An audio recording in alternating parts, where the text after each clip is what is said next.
qualquer coisa que você... Deixa eu ver como é que tá aqui. Como é que tá gravando.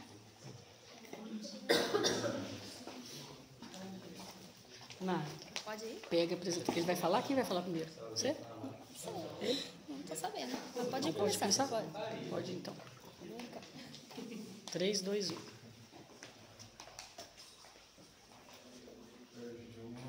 Ih! Já foi.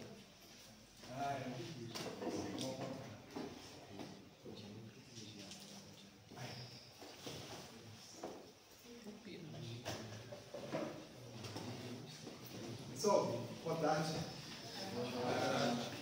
Estamos aqui para o recital de mestrado da Nara Frank, né? Está aqui conosco agora, fechando essa etapa dela do mestrado, né? E o recital dela é alinhado com a pesquisa dela, ela vai falar sobre isso, né? E agradecemos o Ricardo Castelo Branco, o professor Ricardo Castelo Branco, que vai participar aqui com a Nara, né? E muito obrigado, viu, Ricardo? O Álvaro, cadê? O Álvaro que está aqui, nosso colunista, que é pau para toda obra, né? Obrigado, viu, Álvaro? E então eu chamo a Nara aqui, o Ricardo e o Álvaro nessa aqui, tá bom?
balé é uma suíte orquestral de Ravel. Né? Ele pode ser executado como balé e coro, ou tem uma redução para ser executado apenas com orquestra, em forma de concerto, num momento menor. E ele tem um solo de flauta, que nós vamos tocar daqui a pouquinho para vocês, que conta uma história, uma narrativa, e que faz parte do libreto do balé. E o libreto a gente sabe que é comum em óperas, né? Nem sempre no balé. Então esse libreto ele vem escrito na partitura do maestro, e geralmente o flautista não tem acesso a esse libreto, uma porque geralmente vem na parte do maestro, a outra também porque está em francês. Então nós propusemos a tradução desse libreto em português, nós não encontramos nenhuma tradução, e também vamos pesquisar, fazer um experimento com um flautista que vai executar o solo, depois ele vai ler o libreto e vai se inspirar e executar o solo de novo, e nós vamos medir se houve alguma modificação com relação à expressividade desse flautista através do Sonic Visualizer, que é um programa de espectrograma, né? Que nos dá essa ferramenta, essa possibilidade de avaliar essas nuances. Pode ser, tem mais, por favor. Bom, então, para começar a falar sobre a pesquisa, eu trago para vocês o conteúdo programático. É um movimento que surgiu na Alemanha em 1859, que foi liderado por Liszt e Wagner. Através desse movimento, o Liszt definiu novos conceitos para a relação entre música, expressão e representação, e introduziu o termo música programática com essa possibilidade de conectar a música a outras artes. Ele definiu o conceito como sendo um prefácio adicionado a uma peça instrumental que serviria como uma ferramenta aos compositores para evitar que os ouvintes tivessem uma interpretação poética equivocada da peça. E na tentativa de descrever esses objetos, esses eventos por meio de estruturas sonoras. Então a gente traz o conteúdo da música programática, que atualmente também é usado muito esse conceito de intermedialidade, que é essa relação entre a música e outras formas de arte. Por exemplo, como os quadros de uma exposição, de Mussorgsky também. A gente tem várias obras que se relacionam com outros conteúdos, né? Pode passar. Ah, sim. Não, hoje eu vou anunciando. E eu trouxe duas referências para vocês. Uma do Barros, que diz que não se deve desvincular os aspectos interpretativos à concepção global da obra e as ideias musicais da parte técnico-mecânica. E a outra que diz que a excelência de uma execução musical é uma simbiose entre as habilidades técnicas e expressivas do intérprete, né? Então, a importância da gente saber qual que foi a intenção do compositor a compor aquela peça, principalmente quando é uma peça de conteúdo programático que quer descrever alguma situação, né?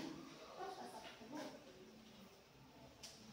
Bom, e em conversa com isso, a gente traz também um conceito de tradução. A gente tem, quando a gente lê a partitura, ela não traz todas as informações que a gente precisa para construir a nossa interpretação. Essas nuances, elas ficam sujeitas à pessoalidade do intérprete, né? Essa característica artística. E o compositor Cook mesmo trata a partitura como sendo um script, apenas um roteiro. Então, a gente traz também a referência do Bohm, que foi um grande flautista, que diz que as designações de andamento, sem indicações metronômicas, como um prestíssimo ou um lento, são bastante indefinidas. Um presto pode ser um presto um pouquinho mais rápido, um presto um pouquinho mais devagar, um lento, mais lento ou menos. Isso é indefinido pela partitura. Então, a gente passa a ver a partitura como um elemento textual, por sua forma de registro e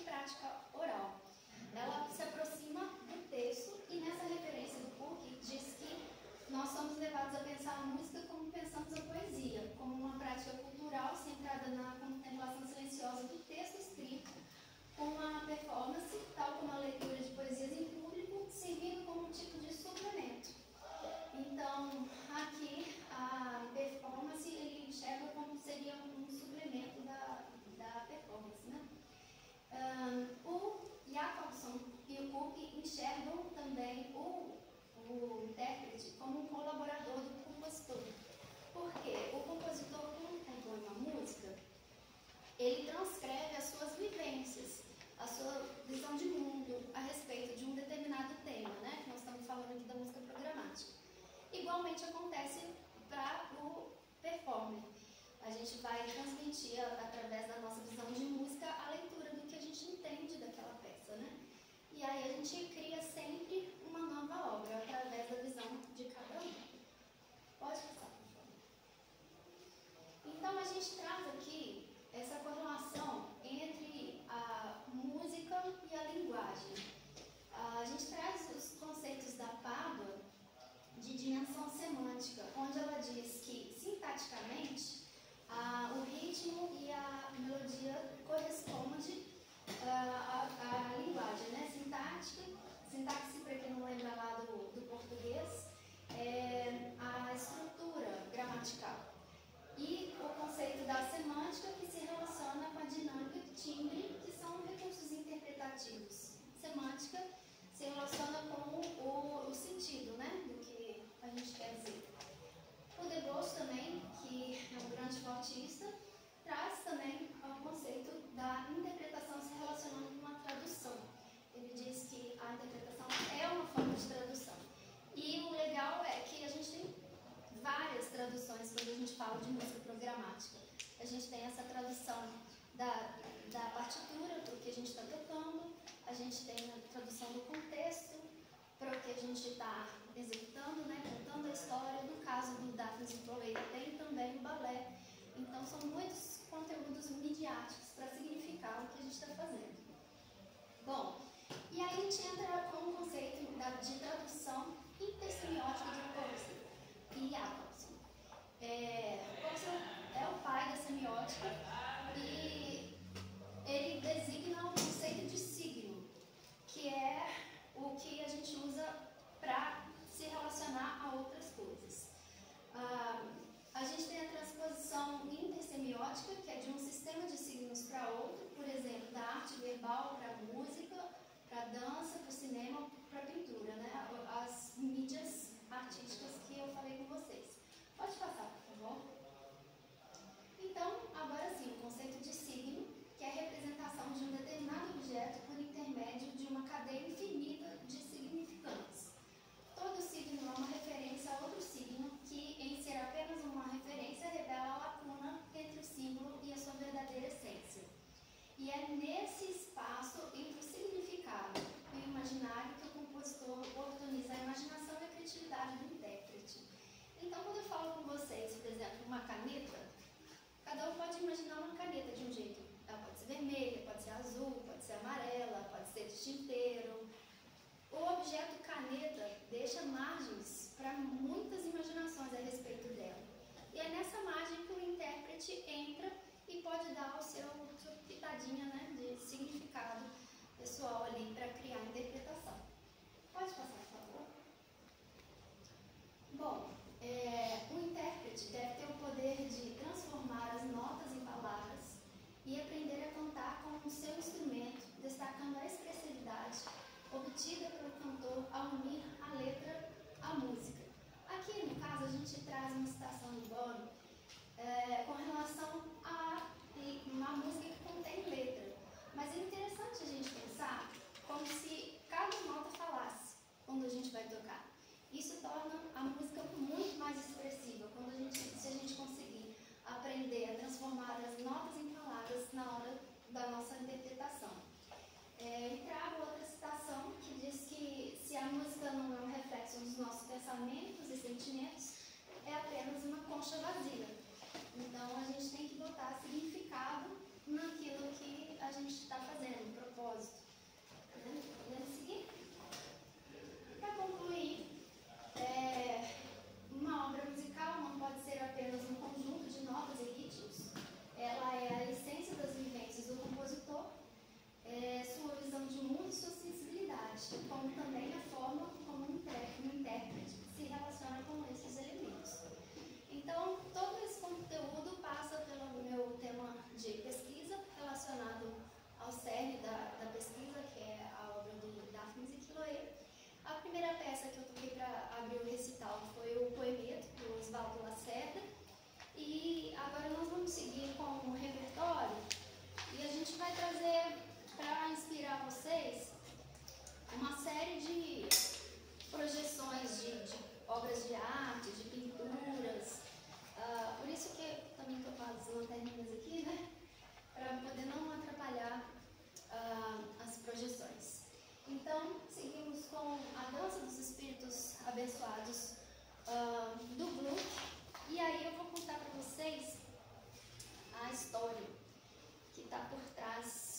Bom, o Gluck, essa peça que eu vou tocar, A Dança dos Espíritos Abençoados, ela é um recorte da ópera de Orfeu e Eurídice, que conta uma história de amor entre dois jovens que têm um destino muito triste. Quando eles se encontram, ela é picada pela cobra e morre. Então, ópera sempre tem alguém morre, alguém é traído, é sempre trágico, né? E no caso do Orfeu, aqui que ele quis interpretar com a Dança dos Espíritos Abençoados, é uma grande dor pela perda da Eurídice por parte do Orfeu. É uma grande paixão, assim. Então, eu espero conseguir transmitir, traduzir essa breve história que eu contei para vocês, do grupo. E nós vamos tocar, então, agora a Dança dos Espíritos Abençoados. Você pode ir passando, por favor? Tem várias imagens, até antes do próximo slide da próxima música. Tá?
Pan da rocha. Silêncio, ovelhas que balem perto dos seus pequeninos.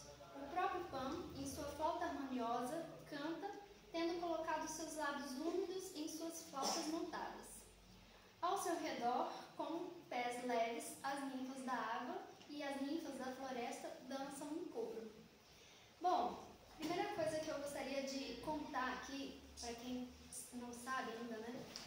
Sobre Pan. Pan é o deus grego da vida selvagem, da natureza, dos bosques, das florestas, dos campos, rebanhos, dos pastores e das músicas rústicas. Ele é associado à fertilidade e à sexualidade.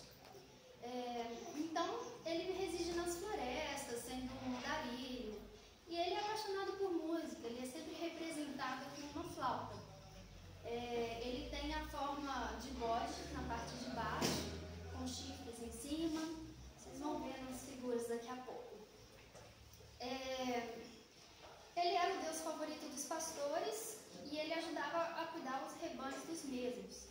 E ele também era apaixonado pelas ninfas. Ele corria atrás das ninfas e tinha verdadeira adoração, e ele é sempre representado como uma figura muito viril. Então aqui ele retrata Pan e os pastores, né? O deus que ele é representado, né?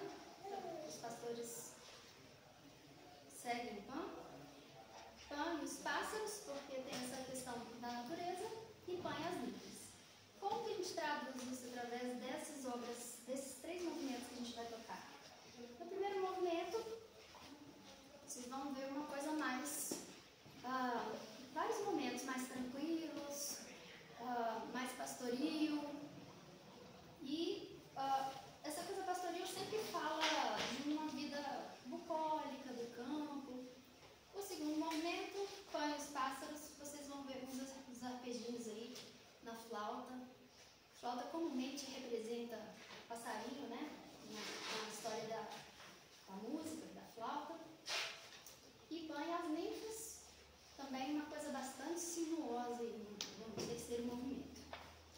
Bom, e seguimos com as nossas projeções para inspirar vocês aí a respeito do Pan.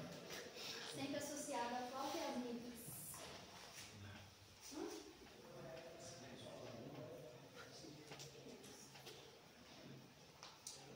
Bom, vamos lá.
estivesse procurando Sir Hanks e no final da peça ele morre.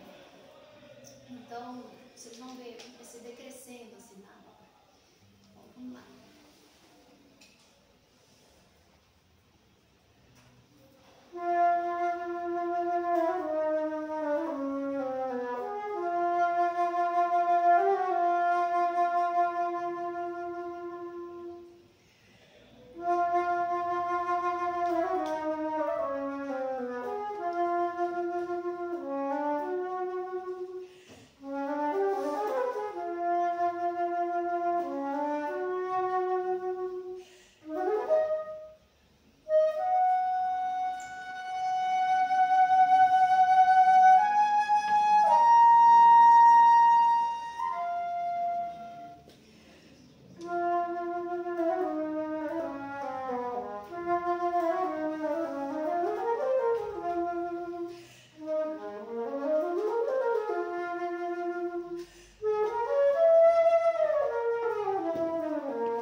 das ovelhas, né? E é uma história de amor entre o Daphnis e a Chloe. E num determinado momento, Chloe é resgatada, raptada. E Daphnis fica desesperado, ele amaldiçoa os deuses que não ajudaram a proteger Chloe. E aí vem na cena, aparece uma luz e as ninfas aparecem. E de repente aparece Chloe rodeada pelos pastores e ela é salva. É uma história assim, que cada parte da historinha é uma dança. Mais para trás na história é proposto uma dança entre Daphnis e Dorcon, num campeonato entre eles, quem ganhasse ia ganhar um beijo do Chloe. Então ela é toda cheia dessa coisa de sedução, e o solo de flauta, ele realmente representa essa sedução e o encontro de Daphnis e Chloe quando Chloe é resgatada, né? E o compositor escolhe justamente a flauta para esse momento. Só que eu toquei antes de propósito, porque nesse momento da dança também eles estão figurando a história de Pan. Eles falam na história que se Chloe foi salva, foi em homenagem a Serrantes, que era a ninfa que Pan era apaixonado. E aí eles começam a figurar ali a história como se Chloe fosse Serrantes e Daphnis fosse o Pan. Essa é a história. Bom, então vamos lá, vamos tocar de novo.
Então nós vamos tocar agora duas músicas. Vou tocar uma música, na verdade. Do Tata Silva, que foi um grande flautista. A música chama Sonho.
alguma inspiração do compositor, né? Esse, por exemplo, chama Vibrações, o primeiro que eu vou tocar. É do Jacob Bandolim. E é um choro que bastante musical, principalmente na segunda parte. Eu acho Vibrações um ótimo nome. Espero que vocês gostem.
Obrigado, senhor.